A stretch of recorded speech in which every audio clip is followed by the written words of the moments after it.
All right, so welcome to this brief webinar, QEEG Fundamentals and Instrumentation. And I'm Harry Campbell from Biofeedback Resources and joined by Dr. Jorge Palacios. We are going to be going through a series of webinars talking about some subjects related to neurofeedback and QEEG, leading up to a seminar that we're doing in St. Petersburg, Florida in September. So we're giving some information about some of the subjects that we're going to be covering. And also the training is going to be a BCIA certification training, but there's bonus material which I will let Dr. Palacios talk about in this segment that he's going to be doing. So I'm going to start off and share my screen. So I'm going to do the first part of the session, and then Dr. Palacios will continue. So, of course,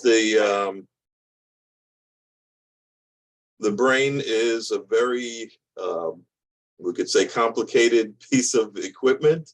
It takes care of a lot of things. You can see everything from coordination, vision, emotion, motor function, etc. So there are a lot of things that the brain does. And if you look at the brain, it really doesn't look like anything that's capable of doing these things. So it's an amazing thing to study. And when we talk about QEEG and neurofeedback and so on, we're dealing with energy that we're measuring.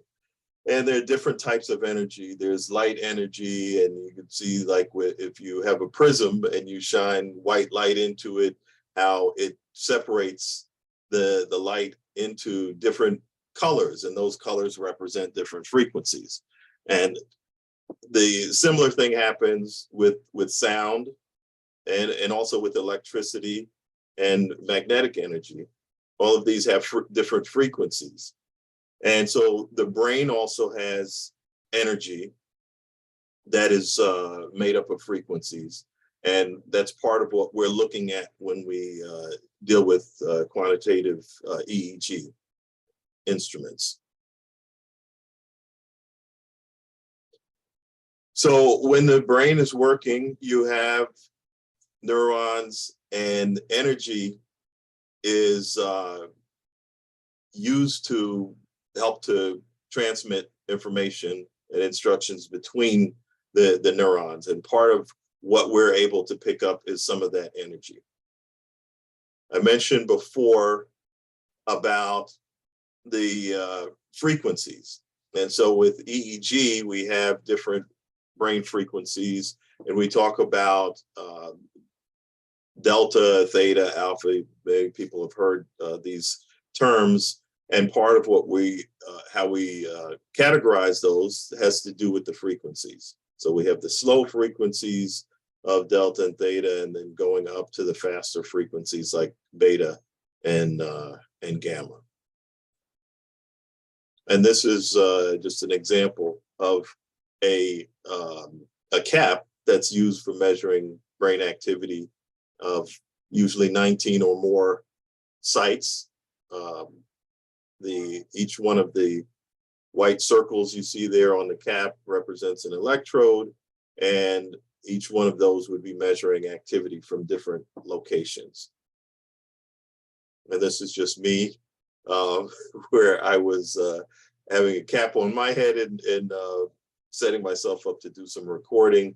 The device that I was using, the instrument that I was using in this case, was a BrainMaster Discovery, which is a 24-channel system. There are many other systems, and Dr. Palacios will talk about some of those. And you can see in this picture, I am using a needle, which doesn't have a point on the end of it. It's putting gel inside the electrodes, and that's what makes the contact with the scalp, so we can do the recordings. This is just a quick example of what a recording might look like. So each of those electrodes that were in that cap produces one of these raw signals, and that's indicating the activity coming from that particular site. We'll go into more detail about some of those things. This is one of the types of images that would be produced by the recordings that we do. So you have each of the sites is being recorded, and in this case, the information is being compared to a database which will have what would be considered the average or quote unquote normal reading for each of the sites. And then you have color codes that would show whether the activity at that location is within the normal range, higher than the normal range, or lower than the normal range, and the colors would indicate the differences. So for instance, the red here would indicate that there was activity that was higher than what would be considered normal there. And when we do the neurofeedback, part of what we would be doing is doing training to help to regulate those areas and get the activity there to be more within the range that it should be based on whatever the problem is that we were looking at. Let's see. Just have to let somebody in here. Okay, and just back up. All right, so that's where I'm gonna stop. There's of course more information. As I mentioned, we're gonna be doing a training in September, and you can get more information by contacting me. I'm going to hand over the rest of the presentation to Dr. Palacios, who's going to go into a little bit more detail on some of the items that I mentioned, and also other information that I didn't cover. So this is my contact information, and we'll share that information again at the end. So I'm going to stop sharing, and I'm going to pass over the presentation to Dr. Palacios from there. Thank you, Harry. Well, hello, everybody. Let's talk a little bit about the material we are going to cover in one part of our next webinar in St. Petersburg in Florida.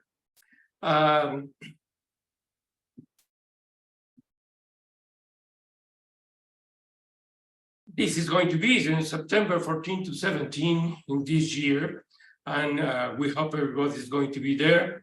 Everybody that is going to watch these webinars and this webinar series that are going to be held in different dates during the year, precisely to talk about all the themes we are going to cover in this seminar. Let's talk a bit about QEEG fundamentals, because QEEG, it is not only brain mapping, it is a basic technique for working with brain waves from the analog recordings up to the numbers that later will be used to develop different type of neurofeedback arrangements. So everything started in the recording of analog brainwaves. Here we are looking at typical topographic map decomposition. This is done in the EEG lab environment from UC San Diego. There is the reference. And there you can see a very complex arrangement for the analysis of brainwaves in a 32-channel EEG recording, from a 32-channel EEG recording. But everything, as many people know, started many years ago. First with Caton recording in 1875 the brain cortex activity that was called electrocorticography. And he was the first in the whole history of this big field of a study of brain waves. He was the first, Caton, who recorded the brain waves directly from the cortex of the brain from rabbits and monkeys. And later, Hans Berger in 1929, after repeating some electrocorticographic recordings in humans, he did the first EEG recording. He identified the alpha brain waves in the frequency that we are looking at, 8 to 12 hertz, and he is the inventor of the EEG or the electroencephalography. And also with Siemens, the engineer that built the first electroencephalographic machine, both develop a different type of studies and recordings. Here we are looking at a segment of the one of the first recording, the one that he published in this reference. It is in Deutsch, it is difficult. In German, it is difficult to find the reference in English. In the first trace, we are looking at the brain waves. We are looking at the ECG, the electrocardiogram that was invented before by another electrophysiologist. And also we are looking here to the time counter in not in seconds, but in fractions of a second that allowed Berger to identify the frequencies of the brainwaves he was recording. Here we are looking at a different trace. Here, these ones, excuse me, are the first alpha traces here that was ever recorded. And this recorder was published in this article by Professor Dr. Hans Berger from Jena, and it was published in 1929 after several recordings done before. This is what we call all the traces that you are looking in the screen is what we call in neurophysiology analog recordings. This is the recording raw, without any kind of analysis by the machines, just print on a paper.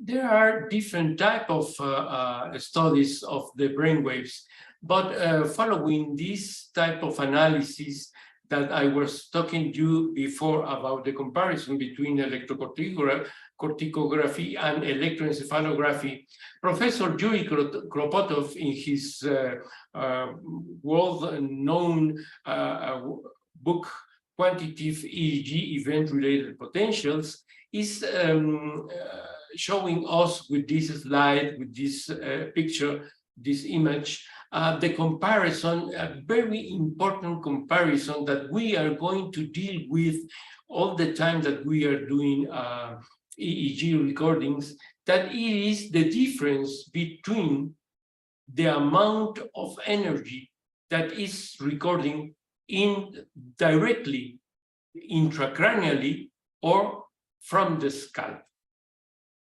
For example, you can, this is a recording directly from the hippocampus. And this one is from the parietal cortex, and also this one is from the temporal cortex. This is to analyze what we call the local field potentials. As you can see, the activity is pretty different from the different sides of the brain, and not only that, it is from the beginning, since the beginning of the EEG recording, it was difficult to understand where all these type of activity came from. It took a lot of studies to identify the origin of the brainwaves. For the moment, with this slide, we can observe the different types of amount of energy that can be generated in different zones of the cerebral cortex. For example, the Brodmann areas, which are related mainly to motor functions and speech functions, and also an interesting comparison with the activity peak on the sagittal zone, which traditionally has been observed with less amount of activity, and that is because it's in the middle side of the brain between the two hemispheres. Now, take a look at this. This is a classical EEG, analog EEG recording. This image is from paper. This is a typical EEG recording, which is obtained from a typical old machine that was used for the many type of clinical neurophysiological studies that were done before QEEG appeared. Here we can see a few traces of alpha waves here in the center, and also we can see few channels. With analog machines, it can be done too many channels from recording. After that, the neurophysiologist has to analyze and to measure by eye and by hand using a special ruler. He has to count the number of waves and measure the amplitude of each one in order to get an idea of the activity that was recorded in that moment. And that's the way things were done many years after Hans Berger. Suddenly, things change. And this type of recordings appear with some kind of a history, and that's where the story change. We are looking here at EEG recording with a few channels also, but this is only because it resembles the typical original analog recordings that were made before. This recording is circa 1980s, and it was done with the first brain mapping machines that were known and were used for neurophysiological studies. Analog recordings were made with this type of machines. This is an Albar machine recording in this type of paper. Sorry for the image, but it's difficult to obtain nice images from those days, and the person that was studied has to be in a chamber around near to the recording, and also it was surrendered in what is called a Faraday chamber, that it is a special kind of isolation to allow the brain waves to be picked without interference from different type of interferences from the environment. This is a typical setting of EEG recording circa 1950, 1960. Suddenly, thanks to E. Roy John things change. This is another old image from the book of Elroy John, and he is the inventor, the creator of the brain mapping procedures. He called this machine the neurometrics. This is the central machine. He also create peripherals machines that gather the recordings from different people in different sites in the same building and send it to these principal machines. Here you can see all the devices of the old computers of the 1970s. Well, this is the great grandfather of modern QEEG machines, including the neurofeedback machines. It doesn't matter. It has 1, 2, 3, 4 channels or more. The principle is the same. And we are going to look at this principle quickly in a moment. This is the book. This is the book, the original book of Elroy John. It is called Neurometrics. The technique is neurometrics. He published the first functional neuroscience theories. It was the first informatics approach. In fact, we have to think that neuroinformatics wasn't born those days. So it was the first informatics approach for the analysis of human brain waves, and it was the beginning of the development of the brain mapping procedures.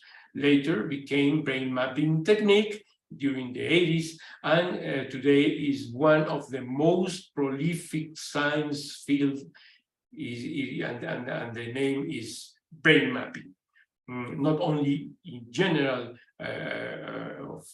for the analysis of brain waves, but also for generating brain images. Here is another example. This is the original flow of the neurometric system. You can look at this in this book, that it can be reached online if you take some time to do it. It is an interesting piece of work. Roy Young was the professor of an important neurofeedback specialist of today. I'm referring to Bob Thatcher. Bob Thatcher studied with Elroy John and was one of the students in those days. This is another volume of the Functional Neuroscience series, and this is from my teacher, Dr. Talia Harmony. This is one of the contributions, and she was one of the pillars of quantitative EEG around the world, and I'm proud to be one of her students. Also, around 1992, and thanks to this man that you are looking in the screen, Roberto Di Pasquale Marquis, the things again change, because he is the creator, the original creator of the software, the neuroinformatic environment called Loretta. Loretta stands for low resolution tomography. It was developed around 1992, the first version, and it is called Loretta Key because it was developed in the Key Institute in Switzerland, and it is an environment that is based on Laplacian coordinates calculation, and with a method to pinpoint and identify the origin of the brainwave generators. These are called, up to now, neural generators. And this man opened the field of brainwave source localization, another prolific field for the study of brainwaves. And also, he established the basis of the today called QEEG biofeedback. that we have to remember that was Marco Conguido and Leslie Sherring with that developed the specific and the first method developed in America, the specific method for doing QEEG biofeedback with a very complex setting, also working with Lugar. And this setting was using precisely the software, part of the software of Pascual Marquis. But what is QEEG? What are the fundamentals? Well, we obtained this analog recording. Well, this is not pure analog. This is a quantitative analog, if we can say it like that. And then we convert this into numbers after some mathematical transformation. And then we made another mathematical transformation. Here we see the numbers with scientific notations because they are big numbers. That's the reason you are looking here an E and a plus and a great number of zeros, because this is the scientific notation. And then again, we convert this into images. These are the images obtained with Loretta Key. And these are obtained not online, but after the recording, to identify where these specific traces that we are looking here in black were located in the brain. These are alpha traces, and these are located in the occipital cortex, in the precuneus, this should be. Well, this all is precisely QEEG, the result of a complex set of complex mathematical transformation applied to EEG, to analog EEG, in order to obtain a different kind of model, and in fact is a different kind of models of signal analysis. In this case, the signals are the ones of the brain. So what is quantitative EEG? Well, quantitative EEG is brain potentials with graphic representation from visual analysis taken and used for mathematical transformation, converted into a digital matrix.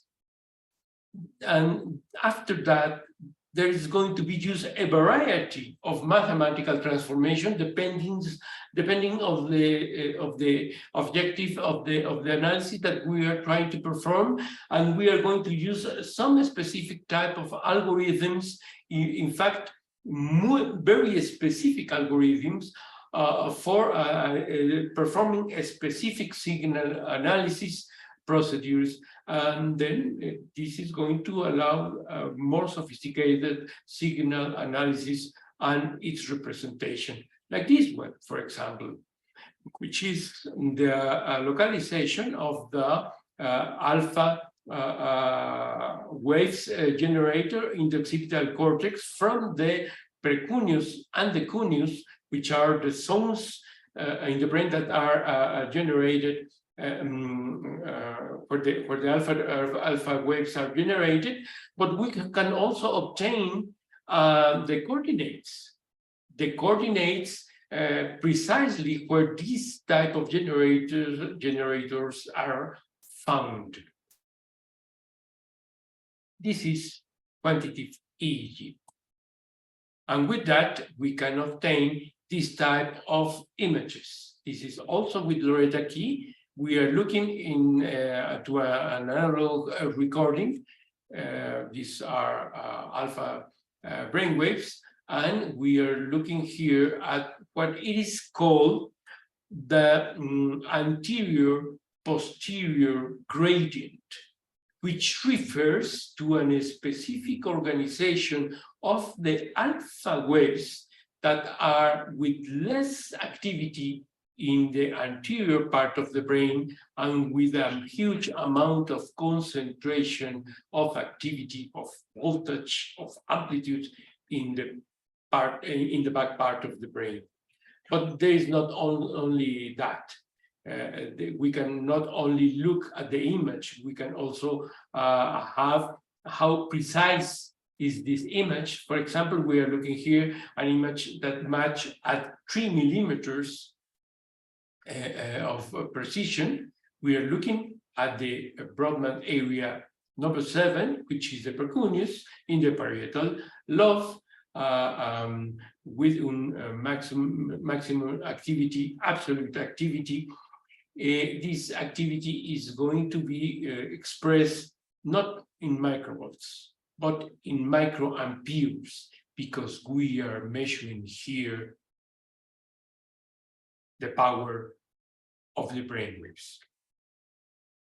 And we can also, after that, we can do this type of analysis in where we are looking at some specific traces in recording, and we 32 channels recording. We can also calculate a topographic. This is called the spectrotopo, which is a specific type of image that we obtain with EEG lab, as I already said, from University of California, San Diego, and we can observe channel by channel the different types of activity, and also we can observe the location of our channels by name or by number. All this type of arrangement can be done with quantitative EEG, and even more complex. For example, like this one. This is the connectivity analysis of the language areas in a patient with speech disabilities. And here it's a patient of mine, and here we are studying the activity of the different areas involved in language comprehension and reproduction. And here we can observe, following the bar graph, of the strength of the connectivity, that the connectivity between the two hemispheres and different areas of the brain involved in the speech, it is weak, it is pretty weak. So that's the reason why this man of 20 years old has too much problems with reading comprehension. But what all this has to do with neurofeedback? Well, it doesn't matter that we are working, as I already said, with 1 or 2 channels.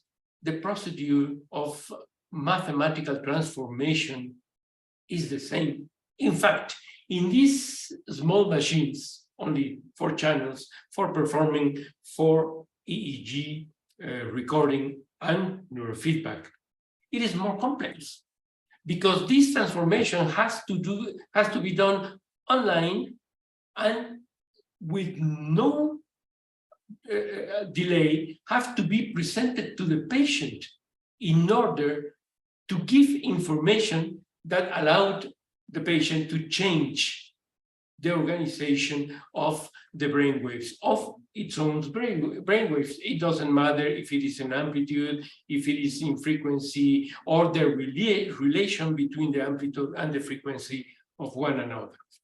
And we can obtain also this type of recordings. This is a 2-channel recording from 2 sides, from a person that had TBI. That's the reason why we are working with these sites, T3 and T4, because they were referred to C3 and C4 respectively, and we can see here the fast Fourier transform obtained online.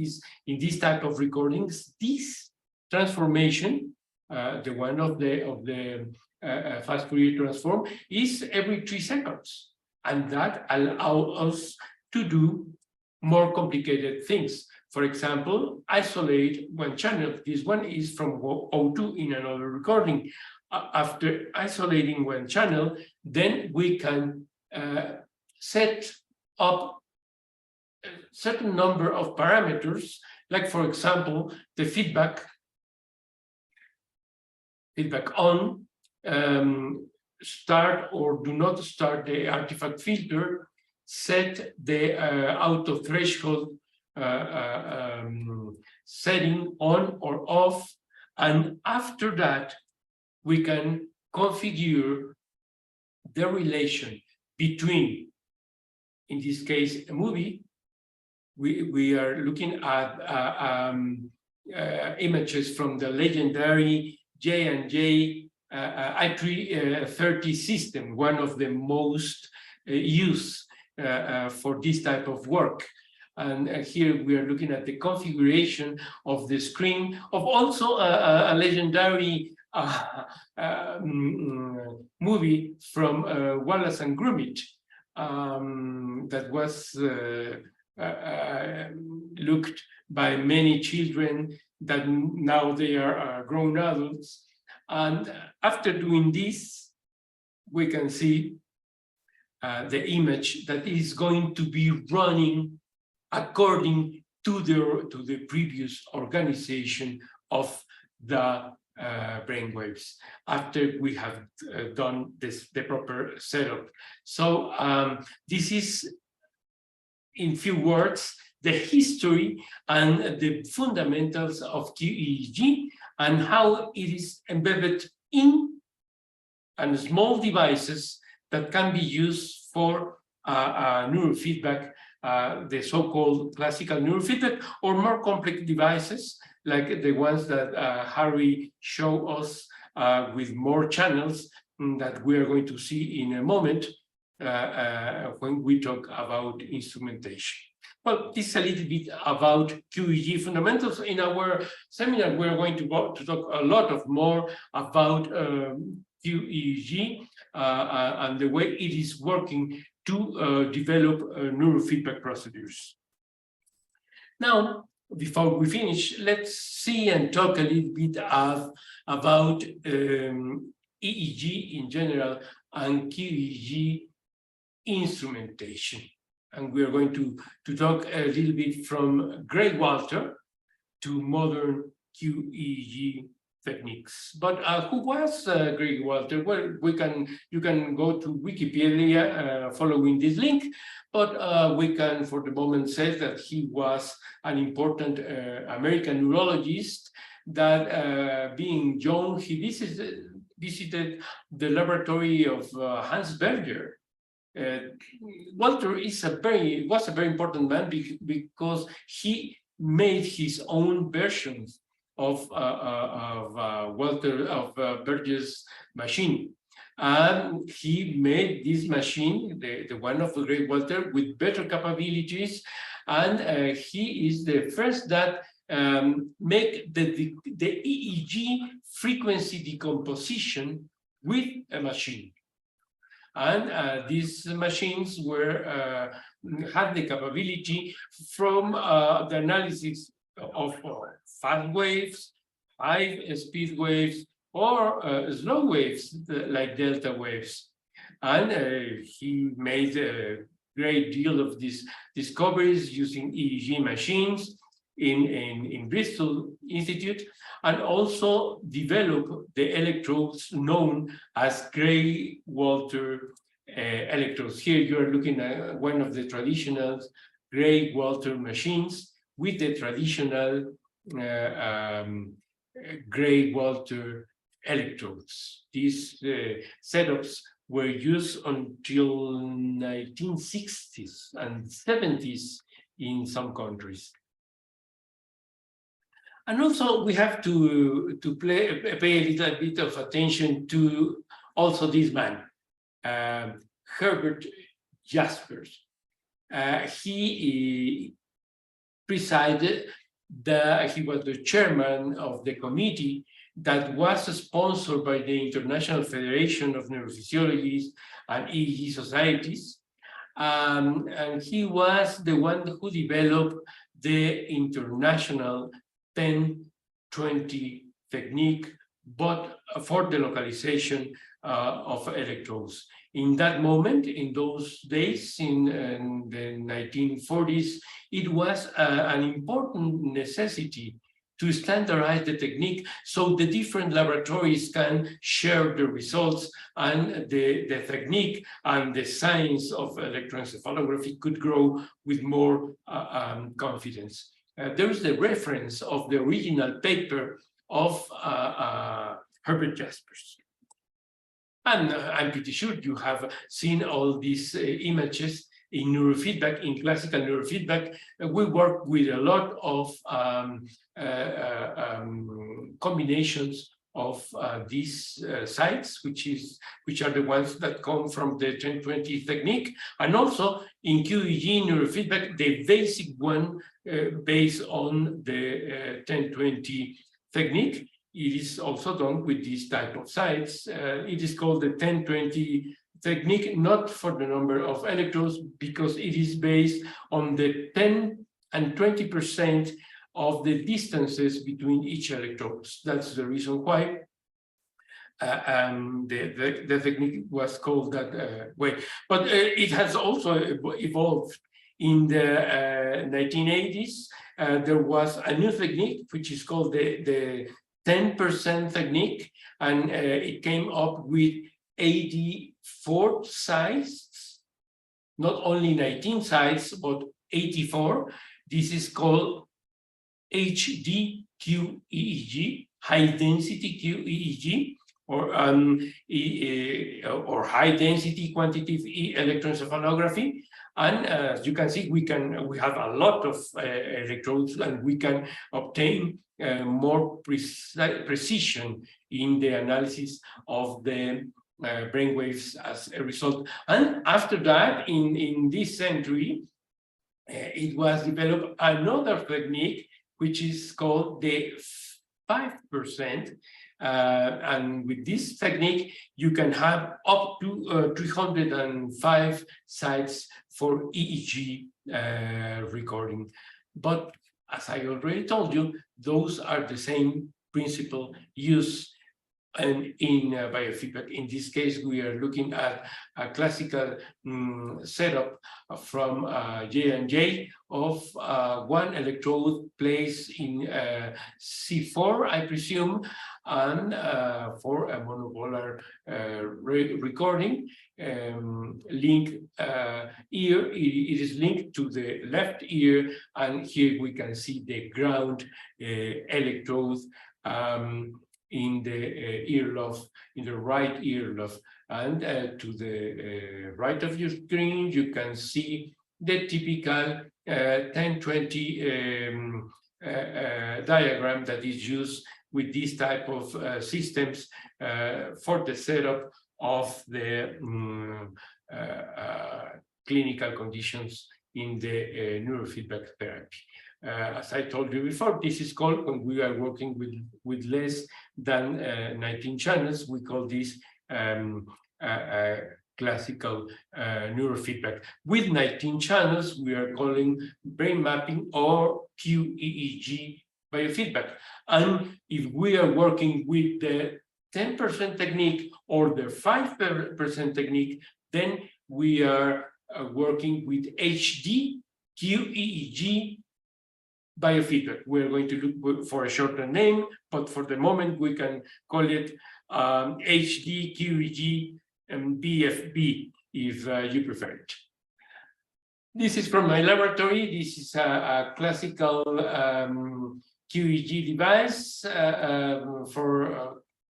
You can use this for 19 channels with this type of cap, or you can use it with 32 channels.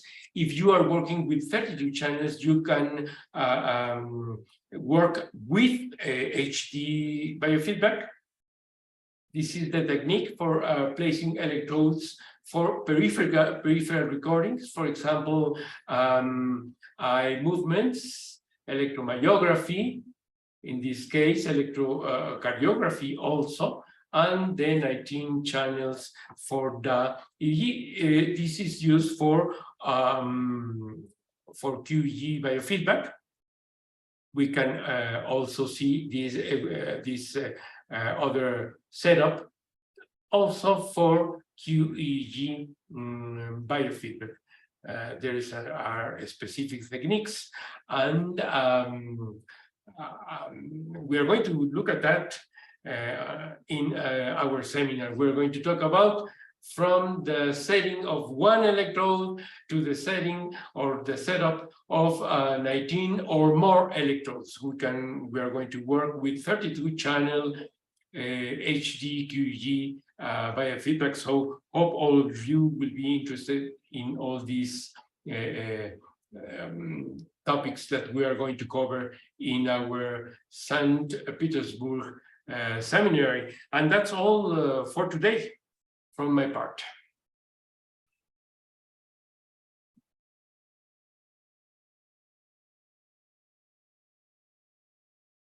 Okay, so thank you, Dr. Palacios. Even though we talk all the time and work together, I always learn something new. so thank you. Thank you. All right, so again, there are additional sessions that we're going to be doing, and we'll look forward to seeing some of you in those other sessions that we're going to do. There's one a month between now and September, well, the end of August, leading up to the training. So hopefully, people will be interested in the training. But if not, there's also very useful information that you're going to gather from the series of webinars. If you haven't seen the list of the rest of the webinars, you can go to my website. Let me just share this for a second here. The biofeedbackinternational.com has a list of all of the webinars that's once a month through August, and also information on the full training that we're going to be doing. So you can go on the website and you can register for any of those webinars.